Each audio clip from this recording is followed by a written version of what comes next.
नमस्कार मित्रांनो, ठरलं तर मग या येणाऱ्या काही भागामध्ये असे होणार की सायलीची अवस्था खूप क्रिटिकल झालेली असते। डॉक्टरसुद्धा सांगतात की मिस सायली यांना अर्जंट असे रक्त द्यावे लागणार आणि त्यांना वेळेत रक्त हे पुरवले गेले नाही तर त्यांच्या जीवाला सुद्धा खूप मोठा धोका असू शकतो आणि मिस सायली यांचे रक्तगट हा ओ आहे, त्यामुळे पुरेसे रक्त येथे उपलब्ध नाही आणि त्यामुळे आता आपल्याला तातडीने रक्ताची सोय करावी लागणार।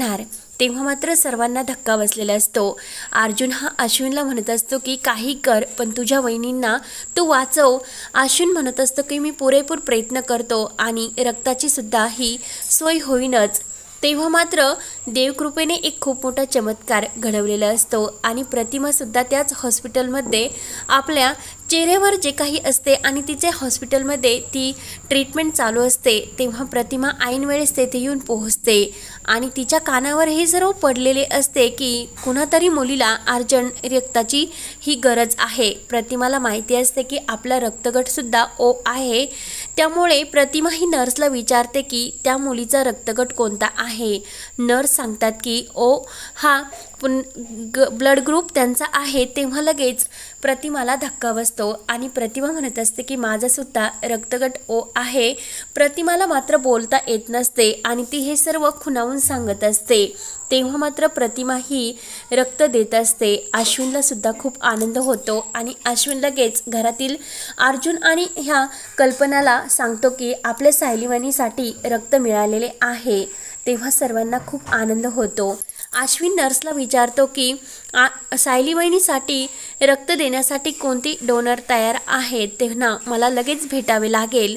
तेव्हा मात्र अश्विन हा त्या रूममध्ये येणार असतो आणि एका भयानक सत्याचा उलगडा आता अश्विन समोर सुद्धा येणार असतो आणि त्याचवेळी सायलीला रक्त दिल्यानंतर सायली ही शुद्धीवर आलेली असते आणि सायलीच्या पायावरील ते तुळशीपत्र मात्र प्रतिमाने जाताना बघितलेले असते। तेव्हा मात्र प्रतिमाला सर्व काही आठवण्यासाठी लागते की ते तुळशीपत्र आपल्यासुद्धा मुलीच्या पायावर होते, म्हणजे ही आपली तर कोणीतरी नसेल। तेव्हा प्रतिमा हे सर्व बघत असते, मात्र तिला काही बोलता येत नसते। तेव्हा प्रतिमाला सुद्धा खूप मोठा असा सत्याचा उलगडा होणार असतो, कारण आपले 20 वर्षाचे कुटुंब म्हणजे आपण ज्या कुटुंबापासून इतक्या दिवसापासून लांब आहोत आणि बनवन इकडे तिकडे भटकतो, खरंच आपल्या मरणाला सुद्धा आता काही अर्थ नाही, त्यामुळे हे जीवन जगूनच काय उपयोग, म्हणून प्रतिमा सुद्धा ही आपल्या जीवनाला कंटाळलेली असते। पण ऐन वेळेस देव चमत्कार होऊन सर्वजण एकाच हॉस्पिटलमध्ये सायलीसाठी आलेले असतात आणि तेथे प्रतिमाची एंट्री होऊन सर्वांशी प्रतिमाची भेटसुद्धा होणार असते। तेव्हा घरातील सर्वांना खूप आनंद होणार असतो, कारण प्रतिमा ही आलेली असते आणि प्रतिमा आणि सायलीचा रक्तगट एक आहे हे सर्वांसमोर शेवटी आलेलेच असते आणि प्रतिमा ही सायलीच्या पायावरील ते तुळशीपत्र बघून तिला सुद्धा सर्व काही आठवते आणि पण प्रतिमाला बोलता येत नसते। तेव्हा सायली ही शुद्धीवर येते, सर्वांना खूप आनंद झालेला असतो। सायली जेव्हा शुद्धीवर येते तेव्हा तिला 20 वर्षापूर्वीचा पूर्ण भूतकाळ आठवतो आणि जेव्हा गाडीचा ॲक्सिडेंट झाला होता तेव्हा तिला सर्व आठवते। तिच्या कानामध्ये आवाज घुमू लागतो। सायली विचार करते की मला हे नेमकं काय होते आणि काय आठवते। तेव्हा सायलीला सर्व डिटेल आठवते आणि ती रविराजची मुलगी आहे हे सर्व सत्य तिला आठवते। तेव्हा मात्र सायली ही विचार करते की मला रक्त नेमकं कोणी दिले असेल आणि सायली म्हणते की मला खरंच त्या व्यक्तीला भेटायचे। तेव्हा मात्र प्रतिमा ही सायलीसमोर आलेली असते आणि प्रतिमाला बघून सायलीला सर्व काही आठवते। तेव्हा मात्र खूप मोठ्या सत्याचा उलगडा झालेला असतो आणि एका तुळशीपत्रामुळे सर्व सत्य हे शेवटी सर्वांसमोर आलेले असते, कारण सायलीच्या त्या पायाला हे जखम झालेली असते, म्हणून त्यावर पट्टी बांधण्यासाठी जेव्हा नर्स जातात तेव्हा त्या ते तुळशीपत्र बघतात आणि अश्विनला सांगतात की त्या मॅडमच्या पायावर तुळशीपत्र आहे। तेव्हा मात्र खूप मोठ्या सत्याचा उलगडा झालेला असतो आणि ऐन वेळेस प्रतिमाने सुद्धा ते तुळशीपत्र बघितलेले असते। रविराज म्हणत असतो की काही झाले तरी माझ्या सायलीला काही होता कामा नये।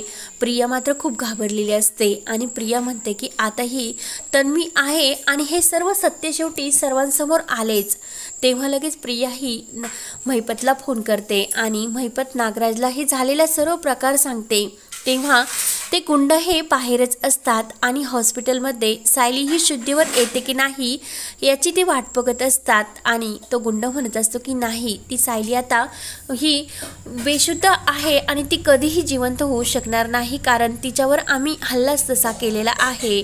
अर्जुनने कितीही तिला वाचवण्याचा प्रयत्न जरी केला तरी ती वाचणार नाही, म्हणून महिपत नागराज खूपच खुश असतात. त्यानंतर तोपर्यंत इकडे सर्व भयानक सत्याचा उलगडा झालेला असतो आणि लगेच आता अर्जुनला सुद्धा आपली तन्वी ही आहे हे सर्व सिद्ध झालेले असते, म्हणून ते लगेच मधुभाऊंकडे गेलेला असतो आणि मधुभाऊंना विचारतो की सायली नेमकं तुम्हाला 20 वर्षापूर्वी कुठे सापडली होती.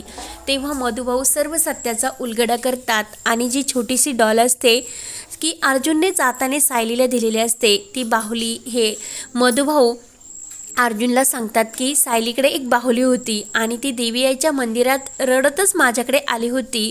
तेव्हा मात्र तिच्या आई वडील हे कोणीही तिच्याजवळ नसतात आणि तिने मला सांगितले होते की माझ्या आईवडिलांच्या गाडीचा ॲक्सिडेंट झाला आणि कुणाचा काहीच तपास नाही, म्हणून झालेला सर्व प्रकार मधुभाऊ हे अर्जुनला सांगतो. तेव्हा मात्र अर्जुनचे डोळे उघडतात आणि देवाला म्हणत असतो की देवा, खरंच माझ्या सायलीला सुद्धा तू वाचवले आणि एका खूप मोठ्या सत्याचा उलगडा सुद्धा आता सर्वांसमोर आलेला असतो. तेव्हा मात्र सायली ही शुद्धीवर आल्यानंतर घरी येते आणि घरी आल्यानंतर प्रियाचा मात्र पर्दाफाश होणार असतो, कारण प्रिया आजपर्यंत रविराज बरोबर जे काही खोटे सत्य सांगून घरात घुसलेले असते की मीच तुमची मुलगी आहे, तेव्हा मात्र रविराजला सुद्धा ह्या प्रियाचा खरा चेहरा समजलेला असतो. तर आता पुढे सायली शुद्धीवर आल्यानंतर काय काय घटना घडत राहणार आणि सायली आणि प्रतिमा आणि सर्व कुटुंब परत एकत्र कसे येत राहणार आणि प्रिया, नागराज, महिपत यांचा परत पुढे काय प्लॅन असणार हे पाहण्यासाठी आपल्या चॅनलला नक्की सबस्क्राईब करत राहा. धन्यवाद.